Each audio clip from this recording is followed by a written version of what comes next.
तो आज हम लोग रेड फास्फोरस पे बातचीत करेंगे और इसके बाद black phosphorus, PH3, PCl3, PCl5 और उसके बाद लास्ट टॉपिक होगा ऑक्सो एसिड ऑफ नाइट्रोजन। तो सबसे फर्स्ट हम लोग बात करते हैं रेड फास्फोरस पे। तो कहता है कि रेड फास्फोरस को बनाने के लिए हम लोग क्या करते हैं कि वाइट फास्फोरस को हम लोग गर्म करते हैं 573 डिग्री केल्विन टेम्परेचर पे और इनर्ट एटमॉस्फेयर पे और कुछ दिन तक गर्म करते हैं, सेवरल डेज तक। तो सेवरल डेज तक गर्म करने पे क्या होता है कि वाइट फास्फोरस रेड फास्फोरस में कन्वर्ट हो जाता है। कहते हैं कि रेड फास्फोरस को हम वाइट फास्फोरस का पॉलीमर कर सकते हैं, क्योंकि पीछे वाले वीडियो में आप देखे होंगे कि वाइट फास्फोरस जो था वह टेट्राहेड्रल स्ट्रक्चर लेता था और जो रेड फास्फोरस है ये polymer of the tetrahedral structures है।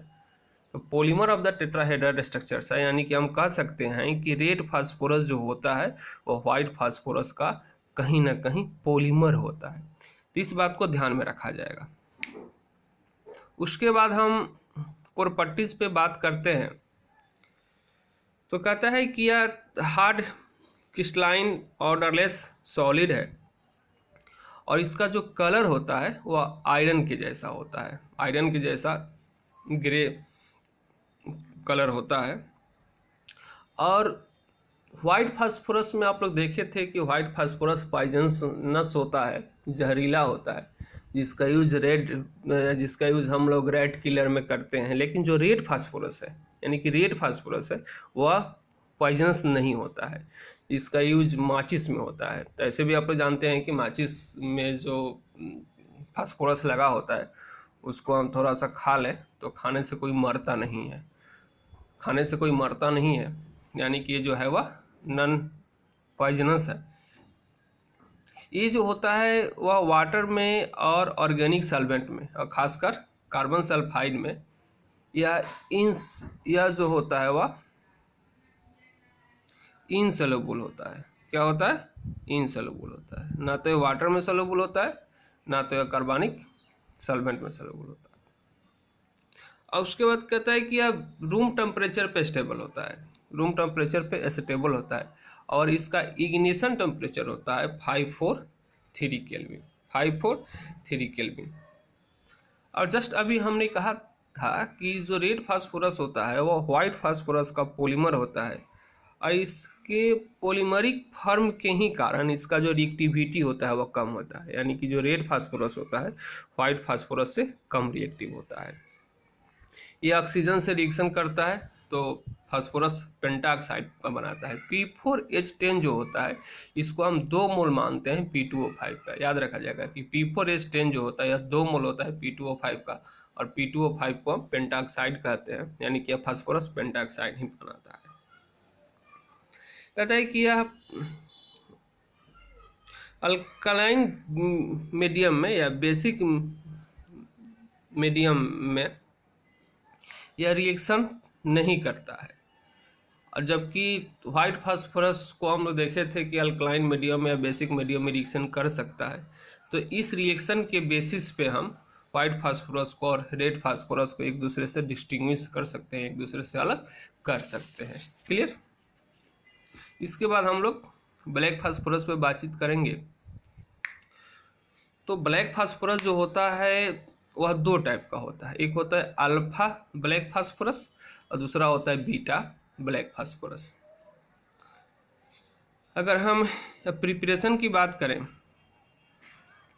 तो जो अल्फा ब्लैक फास्फोरस है इसको बनाने के लिए हम क्या करते हैं कि रेड फास्फोरस को हम सील्ड कर देते हैं और सील्ड कर 803 यानी कि 8 से 3 केल्विन टेम्परेचर पे हम गर्म करते हैं तो रेड फास्फोरस को गर्म करते हैं तो अल्फा ब्लैक फास्फोरस बनता है। यानी कि ये चीज़ को याद रखा जाएगा कि अल्फा ब्लैक फास्फोरस को बनाने के लिए रेड फास्फोरस को सील्ड कर 8 से 3 केल्विन टेम्परेचर पे गर्म करते हैं जिससे अल्फा ब्लैक फास्फोरस बनता है। और बीटा ब्लैक फास्फोरस बनाने के लिए हम लोग क्या करते हैं कि व्हाइट फास्फोरस को 473 केल्विन टेम्परेचर पे और बहुत अधिक प्रेशर पे, लगभग बहुत अधिक प्रेशर होता है, बहुत अधिक प्रेशर पे लगभग 12,000 बार के आसपास में होता है, पर हम गर्म करते हैं तो बीटा ब्लैक फास्फोरस बनता है। यानी कि एक चीज़ को याद रखिएगा कि अल्फा ब्लैक फास्फोरस बनाना हो तो रेड फास्फोरस से बनता है, और बीटा ब्लैक फास्फोरस जो होता है वो वाइट फास्फोरस से बनता है। ये इसका स्ट्रक्चर है ब्लैक फास्फोरस का। बीच का एंगल जो होता है वह 99 डिग्री का होता है, और 218 पिकोमीटर जो होता है इसका बॉन्ड लेंथ होता है। तो एक चीज़ को याद रखा जाएगा, क्लियर। उसके बाद कहता है कि यह बहुत स्टेबल होता है, बहुत स्टेबल होता है, और ये जो होता है वह गुड कंडक्टर होता है इलेक्ट्रिक करंट का, क्लियर। और इसका यूज़ जो होता है वह, और फास्फोरस का यूज़ आप लोग जानते हो कि फर्टिलाइजर में हम करते हैं, और डिफरेंट केमिकल सब्सटेंस बनाने के लिए हम इसका लैब में यूज़ करते हैं, क्लियर। उसके बाद फॉस्फीन है। तो फॉस्फीन बनाने के लिए हम क्या करते हैं कि कैल्शियम फॉस्फाइड को वाटर के साथ रिएक्शन कराते हैं तो फॉस्फीन बनता है। या फिर हम कह सकते हैं कि कैल्शियम फॉस्फाइड को, ये क्या है, कैल्शियम फॉस्फाइड को हम HCl के साथ रिएक्शन कराएंगे तो फॉस्फीन बनेगा। लैब में हम लोग क्या करते हैं कि वाइट फास्फोरस लेते हैं जिसका रिएक्शन हम NaOH के साथ कराते हैं इन इनर्ट एटमॉस्फेयर। तो इनर्ट एटमॉस्फेयर के लिए हम लोग क्या करते हैं कि CO2 का यूज करते हैं। तो इनर्ट एटमॉस्फेयर में कराते हैं जिससे फॉस्फीन बनता है, और साथ में सोडियम हाइपोफॉस्फाइट बनता है, सोडियम हाइपोफॉस्फाइट बनता है। ये चीज़ को याद रखा जाएगा। फिजिकल प्रॉपर्टीज़ की बात करें तो PH3 का जो स्मेल होता है वह रोटेन फिश लाइक स्मेल होता है, यानी कि सड़ी हुई मछली के जैसा इसका स्मेल होता है, और यह एक कलरलेस गैस है और हाईली पॉइजनस होता है। एक चीज़ को ध्यान रखा जाएगा कि हाईली पॉइजनस होता है। कहता है कि वाटर में या स्लाइटली या पार्शियली यानी कि बहुत कम मात्रा में वाटर में सॉल्युबल होता है, और जो इसका जो सोल्यूशन बनेगा, एक वह सोल्यूशन जो बनेगा बहुत कम ही है, वह न्यूट्रल होता है। एक चीज वह न्यूट्रल होता है। केमिकल प्रॉपर्टी पे अगर हम बात करते हैं तो कहता है कि अब वाटर में जो PH3 होता है वह सनलाइट के प्रेजेंस में डिकम्पोज होता है, टूट जाता है, और टूटने के बाद यहाँ से जो मिलता है या रेड फास्फोरस देता है। कहते हैं कि वाटर में जो सोल्युबल जो PH3 है डिकम्पोज होने के बाद रेड फास्फोरस देता है। एक चीज़ को याद रखिएगा। कहता है कि it form phosphide with the reaction of CuSO4 और AgCl2। अगर दोनों से अगर रिएक्शन करता है तो यहाँ अगर CuSO4 से करे तो कॉपर का फॉस्फाइड बनाएगा, अगर AgCl2 से रिएक्शन करे तो Ag का फॉस्फाइड बनाएगा। कहता है कि चूंकि PH3 एक के बेसिक नेचर का होता है, PH3 बेसिक नेचर का होता है, अतः यह एसिड से रिएक्शन करके साल्ट को बनाता है। और PH3 बेसिक नेचर का क्यों होता है तो पिछले वाले वीडियो में हम लोग पढ़ चुके हैं कि PH3 पे एक लोन पेयर होता है, और यह लोन पेयर डोनेट करता है। लोन पेयर डोनेट करने के कारण यह लेविस बेस होता है। क्या होता है कि PH3 पे लोन पेयर होता है, और लोन पेयर यह डोनेट करता है, और जो स्पेसीज लोन पेयर डोनेट करे वो क्या होता है, बेसिक होता है, उसको हम लेविस बेस कहते हैं। कहता है कि PH4 प्लस में, यानी कि फास्फोनियम आयन हम इसको कह सकते हैं, क्या कहेंगे, फास्फोनियम आयन, और PH3 को फास्फीन कहते हैं। तो कहता है कि फास्फोनियम आयन यानी कि PH4 में जो बॉन्ड एंगल होता है वह PH3 यानी कि फास्फीन से अधिक होता है। क्यों? तो सिंपली आप समझ सकते हैं कि PH4 अगर बना हुआ है तो फास्फोरस का जो लोन पेयर है इस कोऑर्डिनेट बॉन्ड में इन्वॉल्व हो गया है, यानी कि अब यहाँ पे कोई लोन पेयर बचा नहीं। जबकि फॉस्फीन देखेंगे PH3 तो यहाँ पे एक लोन पेयर है, तो लोन पेयर क्या करेगा, इस बॉन्ड पेयर वाले इलेक्ट्रॉन के बीच में एक रिपल्सन होगा, तो इस रिपल्सन से क्या होगा कि इसका बॉन्ड एंगल जो होगा वह घट जाएगा। यानी कि फॉस्फीन में जो होता है वो lone pair bond pair repulsion होता है, और बॉन्ड पेयर और lone pair bond pair repulsion के कारण जो बॉन्ड एंगल होता है वह घट जाता है, कम हो जाता है। जबकि यहाँ पे इसका जो लोन पेयर है वो कोऑर्डिनेट बॉन्ड के फॉर्मेशन में पार्टिसिपेट हो चुका है, तो यहाँ पे रिपल्सन नहीं है, इसलिए इसका बॉन्ड एंगल ज़्यादा होता है। क्लियर, आई होप समझ गए होंगे। उसके बाद हम नेक्स्ट कंपाउंड की बात करते हैं, फास्फोरस ट्राई क्लोराइड PCl3। तो PCl3 बनाना हो तो व्हाइट फास्फोरस को हम लोग क्या करते हैं कि लिमिटिंग अमाउंट ऑफ क्लोरीन के साथ रिएक्शन कराते हैं। याद रखा जाएगा कि लिमिटिंग मतलब कि कम मात्रा में क्लोरीन लें, क्योंकि एक्सेस ऑफ क्लोरीन अगर हम ले लिए तो PCl5 बन जाएगा। यानी कि PCl3 के लिए फास्फोरस है वो छूट गया, PCl3 के लिए एक चीज़ को अपना ध्यान रखा जाएगा कि लिमिटिंग अमाउंट ऑफ क्लोरीन होना चाहिए। दूसरा होता है कि व्हाइट फास्फोरस का रिएक्शन हम थायोनाइल क्लोराइड से कराते हैं, SOCl2 से कराते हैं तो PCl3 बनता है। क्या बनता है, PCl3 बनता है, SO2 और H2Cl2 बाहर जाता है। PCl3 में हाइब्रिडाइजेशन sp3 होता है, और इसका जो ज्योमेट्री जो होता है वह टेट्राहेड्रल होता है। और शेप की बात करें तो शेप जो होगा इसका पिरामिडल होगा, जिस टाइप से अमोनिया का शेप होता है, अमोनिया लाइक शेप होगा, पिरामिडल। एक चीज़ को यहाँ पे ध्यान रखा जाएगा कि PH3 जो पिछले कंपाउंड हम लोग पढ़ कर आए हैं, यहाँ पे जो हाइब्रिडाइजेशन होता है वहाँ नहीं होता है। PH3 में हाइब्रिडाइजेशन नहीं होता है, पिछले वाले वीडियो में हम लोग बातचीत किए हैं, लेकिन यहाँ पे हाइब्रिडाइजेशन होता है, यहाँ पे हाइब्रिडाइजेशन नहीं होता है यहाँ पे, लेकिन PCl3 में हाइब्रिडाइजेशन होता है, PH3 में हाइब्रिडाइजेशन नहीं होता है। इस बात को याद रखा जाएगा। फिजिकल प्रॉपर्टी की अगर हम बात करें तो यह colourless, pungent smell, oily liquid होता है, और इसका जो बॉइलिंग पॉइंट होता है 347 केल्विन होता है, और फ्रीजिंग पॉइंट होता है 161 केल्विन। यानी कि 161 केल्विन टेम्परेचर के बाद यह सॉलिडिफिकेशन इसका होने लगता है, यानी कि फ्रीजिंग पॉइंट पे जाने के बाद ये फ्रीज कर जाता है, यानी कि सॉलिड स्टेट में कन्वर्ट होने लगता है। केमिकल रिएक्शन की अगर हम बात करें तो कहता है कि यार वाटर में प्रेजेंस वाटर वेपर्स यानी कि मॉइस्चर से इजीली हाइड्रोलाइज हो जाता है, और हाइड्रोलाइज होने के बाद ऑर्थोफॉस्फोरिक एसिड बनाता है और HCl बनाता है। PCl3 जो है SO3 से रिएक्शन करके POCl3 बनाता है, और SO2 गैस भी बाहर जाता है। और PCl3 का रिएक्शन हो या PCl5 का हो, ऑर्गेनिक केमिस्ट्री में इसका बहुत यूज होता है, क्योंकि OH ग्रुप को हटाकर वहाँ पे क्लोरीन को लगा देता है। तो एल्कोहल से हैलो एल्केन बनाने में, या फिर कार्बोक्सिलिक एसिड से एसिड क्लोराइड बनाने में PCl3 का यूज हम लोग करते हैं। क्लियर।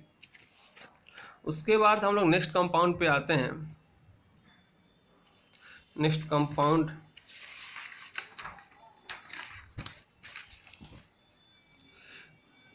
Phosphorus pentachloride PCl5। तो कहता है कि PCl5 बनाने के लिए व्हाइट फास्फोरस को हम एक्सेस ऑफ क्लोरीन, वहाँ पे लिमिटिंग ऑफ क्लोरीन था, यहाँ पे एक्सेस ऑफ क्लोरीन के साथ गर्म करते हैं तो PCl5 बनता है। फिर व्हाइट फास्फोरस का रिएक्शन हम सल्फोनाइल क्लोराइड से कराते हैं तो PCl5 बनता है, SO2 गैस रिमूव होता है। फिजिकल प्रॉपर्टी में कहता है कि एक लाइट येलोइश कलर का पाउडर होता है, मतलब हल्का पीला कलर का यह पाउडर होता है। कहता है कि ये भी है वो वाटर वेपर के प्रेजेंस में, यानी कि वाटर में अगर मॉइस्चर हो तो उसके प्रेजेंस में यह हाइड्रोलाइज हो जाता है, और फर्स्ट ऑफ ऑल यह फास्फोराइल क्लोराइड बनाता है। फिर इसका सेकंड रिएक्शन होता है जिससे यह ऑर्थोफॉस्फोरिक एसिड बनाता है। ये रिएक्शन कभी कभी पूछ देता है कि तो वाटर के फॉर्म में हुआ, कभी कभी पूछ देता है कि हेवी वाटर से रिएक्शन करेगा तो क्या होगा। तो हेवी वाटर से रिएक्शन करेगा तो सिर्फ जहाँ जहाँ हाइड्रोजन है, यानी कि हेवी वाटर क्या हो जाएगा, D2O हो जाएगा। क्या हो जाएगा, D2O। तो जहाँ जहाँ पे हाइड्रोजन है वहाँ वहाँ पे ड्यूटेरियम आप लोग लगा दीजिएगा, यानी कि यहाँ पे H2O के बदला में आप D2O लिखिएगा, यहाँ पे DCl लिखिएगा, यहाँ पे D2O लिखिएगा, यहाँ पे DCl लिखिएगा, यहाँ पे D लिखिएगा, यहाँ पे D लिखेंगे। तो एक चीज़ को याद रखा जाएगा कि अगर हेवी वाटर पूछ दे तो वहाँ पे ड्यूटेरियम लगाना होगा, और ऐसे वाटर पूछ दे तो हाइड्रोजन यानी कि प्लूटोनियम के साथ रिएक्शन हो जाता है। तो इस बात को, इस पे थोड़ा सा ध्यान आपको देना होगा। कहता है कि आप स्ट्रॉन्ग हीटिंग पे PCl5 जो होता है वो PCl3 और Cl2 में डिसोसिएट कर जाता है, टूट जाता है, ब्रेक कर जाता है। कहता है कि Ag से रिएक्शन करता है तो AgCl बनाता है और PCl3 देता है। Sn से रिएक्शन करके SnCl4 बनाता है और PCl3 देता है। या कुछ पॉइंट है जो मोस्ट इम्पॉर्टेंट है, इस पर हम लोग चर्चा करेंगे, इसको बाय हार्ट रखेंगे लोग। देखिए कि PCl5 का जो स्ट्रक्चर होता है, हाइब्रिडेशन आप निकाल सकते हैं VSEPR थ्योरी से, VSEPR थ्योरी से। तो इसमें जो हाइब्रिडेशन जो होता है DsP3 होता है, और इसका ज्योमेट्री जो होता है और शेप जो होता है, चूँकि लोन पेयर एक्स्ट्रा बचता नहीं है इसलिए ज्योमेट्री और शेप दोनों सेम होता है, ट्राइगोनल बाइपिरामिडल होता है। और यहाँ पे आप देख रहे हैं कि DsP3 हाइब्रिडेशन होता है, तो कभी कभी क्वेश्चन पूछ देता है कि इसमें कौन सा D पार्टिसिपेट हुआ है। तो आप लोग जानते हैं कि D ऑर्बिटल्स जो होता है, D ऑर्बिटल्स, तो 5 D ऑर्बिटल्स होते हैं। देखो DXY, DYZ, DZX, DX2Y2 और DZ2। तो 3 ठो को हम लोग नॉन एक्सियल कहते हैं। क्या कहते हैं, नॉन एक्सियल। और इसको हम एक्सियल कहते हैं। क्या कहते हैं, एक्सियल कहते हैं। और चूंकि इसमें एक्सियल क्लोरीन है तो इसलिए डी जो होगा इसका एक्सियल डी पार्टिसिपेट होगा हाइब्रिडाइजेशन में। तो अगर आए कि कौन सा डी पार्टिसिपेट होगा तो DX2Y2, यानी कि यह डी जो होता है वह हाइब्रिडाइजेशन में पार्टिसिपेट करता है। लेकिन कभी कभी क्वेश्चन में देखा गया है कि ऑप्शन में ए नहीं लगाएगा, इसको लगा देगा। तो DZ2 अगर ऑप्शन में है तो आप लोग टिक कर सकते हैं, लेकिन एग्जैक्ट आंसर होगा DX2Y2। क्लियर। तो होता है कभी कभी किसी किसी क्वेश्चन में देखा गया है कि DX2Y2 ऑप्शन में ना दे, यानी कि एज ए होल इस बात को याद रखना है कि एक्सियल डी पार्टिसिपेट होता है। क्लियर।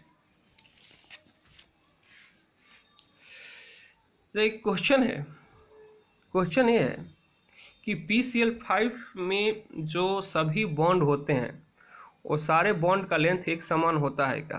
तो आप बोलेंगे कि नहीं होता है। यहाँ पे एक्सियल क्लोरीन का जो बॉन्ड लेंथ होता है, ये chlorine, axial chlorine black colour में आप लोग देख रहे हैं कि एक्सियल क्लोरीन का जो बॉन्ड लेंथ होता है वह इक्वेटोरियल क्लोरीन से, इस क्लोरीन से अधिक होता है। इसको आप लोग ऐसे समझ सकते हैं कि PCl5 जो होता है इस टाइप से, और एक यह ऊपर होता है और दूसरा नीचे होता है। तो ये जो क्लोरीन लगा होता है, ये जो क्लोरीन होता है इसको एक्सियल क्लोरीन कहेंगे, और ये जो सॉरी इक्वेटोरियल क्लोरीन कहेंगे। ये जो क्लोरीन होगा इसको हम एक्सियल कहेंगे। क्लियर। तो होता क्या है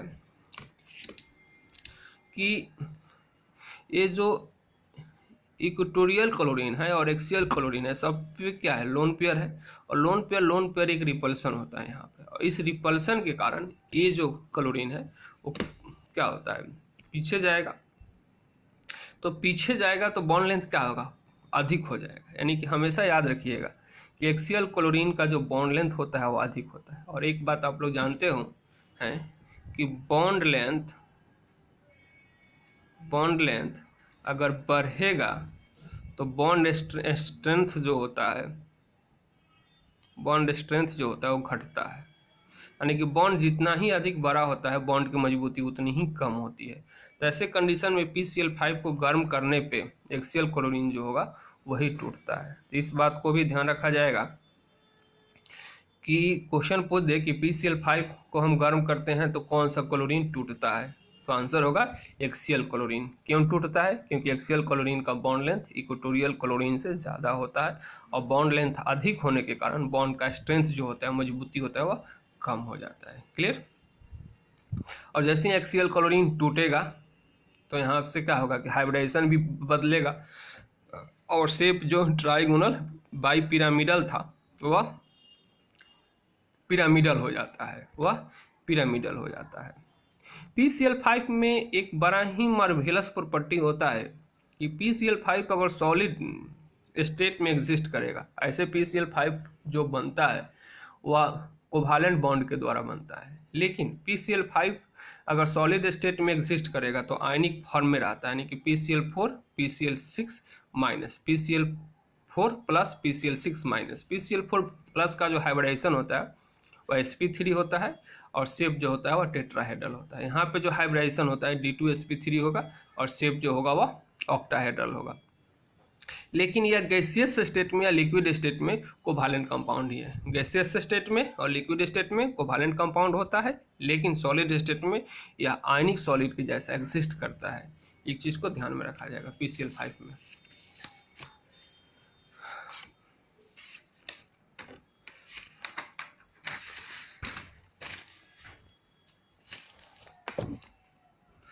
उसके बाद कुछ कंपाउंड्स हैं oxo acid of phosphorus.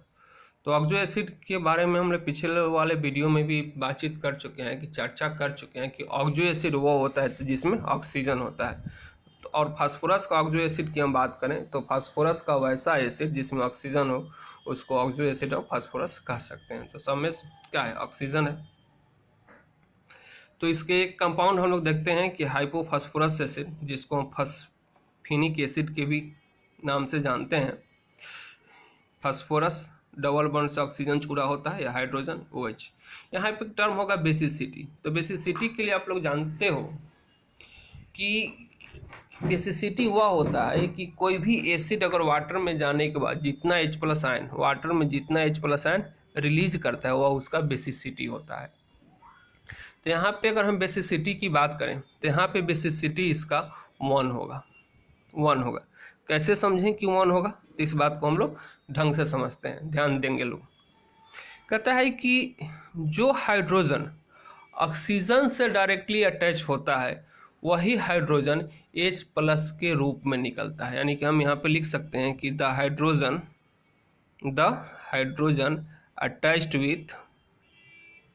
Attached with oxygen release as H+ ion, यही हाइड्रोजन H+ आयन के रूप में रिलीज होता है। लेकिन जो हाइड्रोजन फास्फोरस से डायरेक्ट अटैच होता है वह H+ आयन के फॉर्म में रिलीज नहीं होता है। इसके पीछे सिंपल सा रीज़न ये है कि फास्फोरस की इलेक्ट्रोनिगेटिविटी इतनी अधिक नहीं होती है। एक ध्यान को रखा जाएगा कि फास्फोरस की इलेक्ट्रोनिगेटिविटी इतनी अधिक नहीं होती है कि हाइड्रोजन का जो यह इलेक्ट्रॉन है इस इलेक्ट्रॉन को ले ले और H+ आयन के रूप में इसको रिलीज कर दे। लेकिन ऑक्सीजन की इलेक्ट्रोनिगेटिविटी अधिक होती है। तो यहाँ पे जो हाइड्रोजन का जो इलेक्ट्रॉन है इस इलेक्ट्रॉन को ऑक्सीजन ले लेगा और H+ आयन के फॉर्म में रिलीज कर देगा।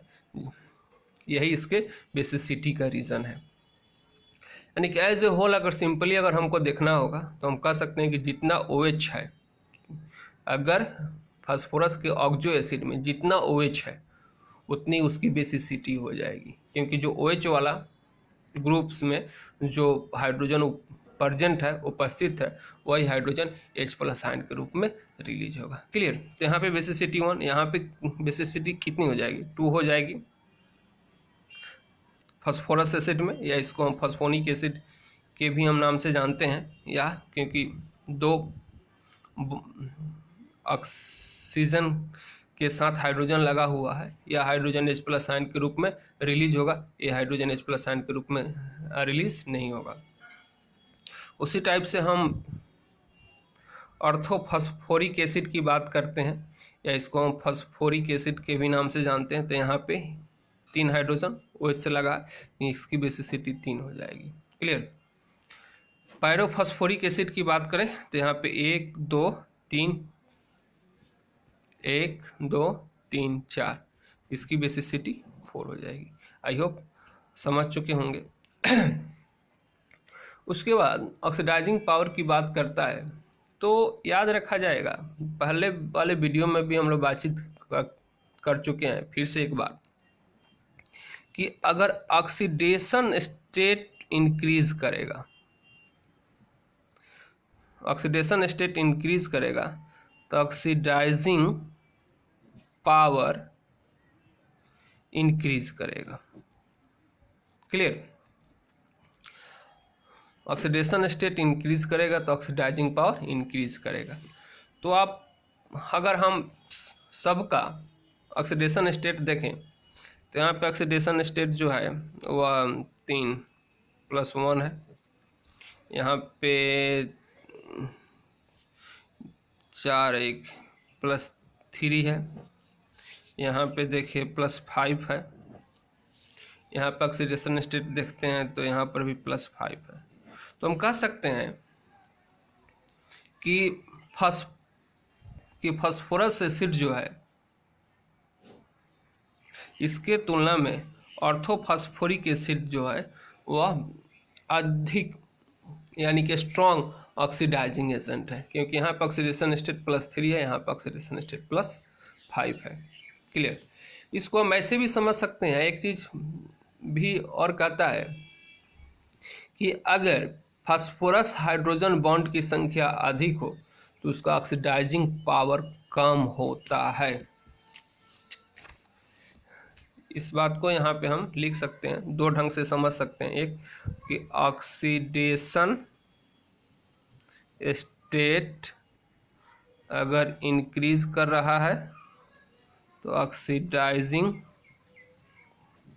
पावर इंक्रीज करेगा, एक बात। दूसरी बात हम कह सकते हैं कि number of phosphorus hydrogen bonds अगर इंक्रीज कर रहा है तो ऑक्सीडाइजिंग पावर डिक्रीज करेगा, ऑक्सीडाइजिंग पावर डिक्रीज करेगा। यानी कि जितना ही अधिक फास्फोरस और हाइड्रोजन के बीच में बॉन्ड होगा, डायरेक्ट बॉन्ड होगा, तो ऑक्सीडाइजिंग कैपेसिटी डिक्रीज करेगी। तो वहाँ पर भी अगर हाइड्रोजन और फास्फोरस के बीच में डायरेक्ट बॉन्ड अगर होने लगे तो कहीं ना कहीं ऑक्सीडेशन स्टेट डिक्रीज हो जाता है। तो दोनों बात एक ही है, बस कहने का ढंग अलग अलग है।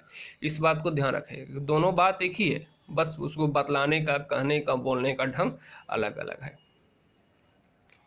और एक चीज़ हम लोग जानते हैं कि अगर किसी कंपाउंड में सेंट्रल एलिमेंट का ऑक्सीडेशन स्टेट मैक्सिमम होगा तो वह ऑक्सीडाइजिंग एजेंट होगा, मिनिमम होगा तो वह रिड्यूसिंग एजेंट होगा। अगर मैक्सिमम और मिनिमम के बीच में हो तो ऑक्सीडाइजिंग एजेंट के भी तरह बिहेव करता है और रिड्यूसिंग एजेंट के तरह भी बिहेव करता है। और हम ये भी जानते हैं कि अगर कोई कंपाउंड या कोई स्पेसिस अगर वह ऑक्सीडाइज भी हो जाए और रिड्यूस भी हो जाए एक ही रिएक्शन में, तो उस रिएक्शन को हम डिस्पर्फोनेशन रिएक्शन के नाम से जानते हैं।